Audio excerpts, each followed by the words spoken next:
खबर यूपी के बलिया जनपद से है, जहां सपा सांसद सनातन पांडे का बड़ा बयान सामने आया है।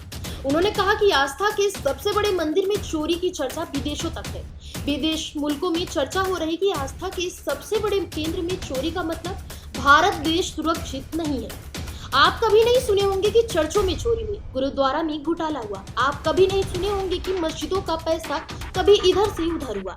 वहीं सपा सांसद ने कहा कि मैं राम मंदिर में रामलला का दर्शन कर चुका, और आप कहिए तो मैं आपको तस्वीर भी भेज दूंगा। बहुत जल्द अखिलेश यादव भी रामलला का दर्शन करेंगे। सपा सांसद सनातन पांडे ने कहा कि राम मंदिर में चढ़ावे की चोरी के मामले में चंपत राय को कल कबूल करना पड़ेगा कि चोरी में उनकी भी संलिप्तता थी। उन्होंने कहा कि इस मामले की किसी गरीब मजदूर, ड्राइवर व चपरासी को न फंसा करके निष्पक्ष जांच हो।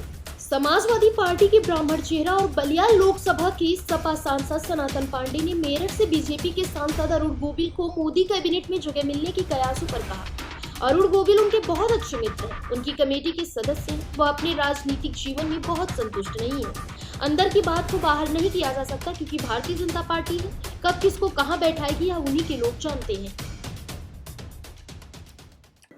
इतना जानते हैं ये देश संविधान और आस्था का देश है, और यहाँ संविधान भी सुरक्षित नहीं सरकार में, और हमारे आस्था पर बहुत कुठारघात किया गया है। हम भी राम को मानने वाले हैं।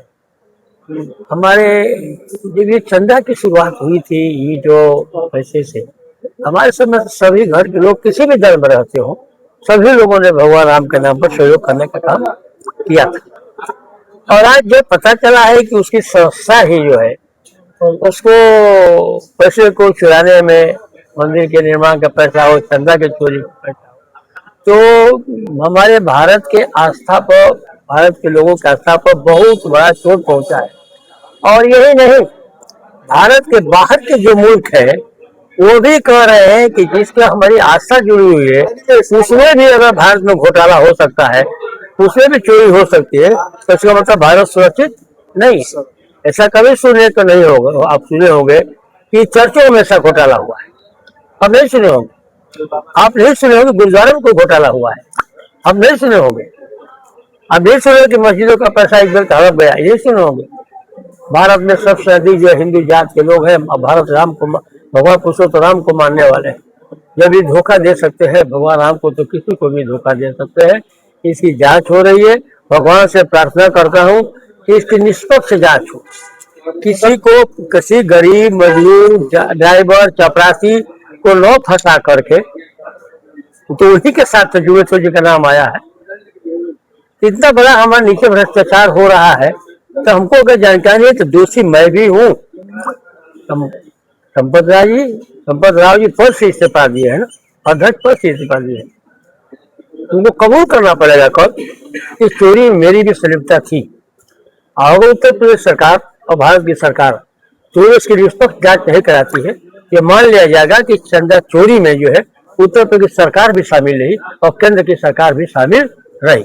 मेरठ में कह रहा है, मेरठ से जो बीजेपी जो सांसद है अरुण गोविल जी, जिन्होंने रामायण में सीरियल में राम थे और उन्होंने सरकार में मंत्री बनने की जो चर्चाएं चल रही है, क्या राम मंदिर में राम के अपमान का डैमेज कंट्रोल किया जाएगा जो भगवान राम का रोल किया है सीरियल में? ये अरुण गोविल जो है हमारे मित्र है, हमारे कमेटी में भी है।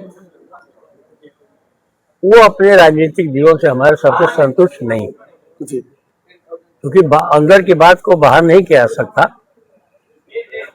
भारतीय जनता पार्टी है, कभी किसको कहाँ बैठा देगी ये उन्हीं के लोग जानते हैं।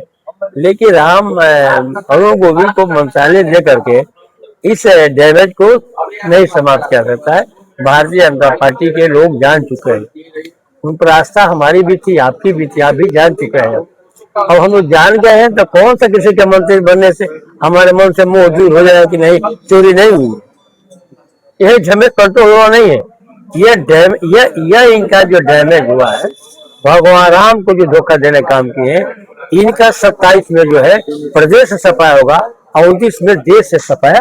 क्या आप लोग राम मंदिर जाएंगे दर्शन करने? हम गए हूँ, मैं राम मंदिर पहले जा चुका हूँ जी। आप कॉल करें तो मैं कल जाऊंगा। हमारा तो आस्था का प्रश्न है, हम तो भगवान को उसी आराध्य के रूप में पूजने का काम करते हैं भाई। तो आप हमारे विषय में जानिए। अभी पिछले दिन मैं जो वहाँ अजमेर शरीफ भी आता, होल्ड किए रहिए। मैं चादर चढ़ाया, हेलो उनसे मन्नतें मांगा कि आप देश से खुशहाल कर दीजिए, हेलो हमारे देश में भाई एकता कायम कर दीजिए, खाना होल्ड रखिए। हमारे भारत के लोगों की आपसी सामंजस्य को बना दीजिए।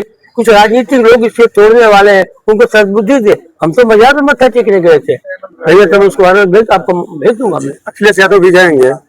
अखिलेश यादव जाएंगे, हमारे राष्ट्रपिता अखिलेश यादव जी भगवान राम के मंदिर जाएंगे, उनसे उनसे उनके प्रति जो है आस्था है, सबके पूरे परिवार की आस्था है। लेकिन उससे पहले एक मंदिर बनाने को प्रण किए हैं कि मंदिर के पूर्ण होने के बाद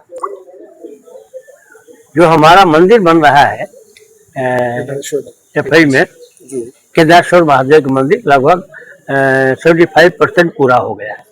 मंदिर बनने के बाद एक संकल्प होता है, हर आदमी का उनका भी संकल्प है, मंदिर बनने के बाद तुरंत जरा मंदिर जाएंगे। फिलहाल इस खबर में बस इतना ही।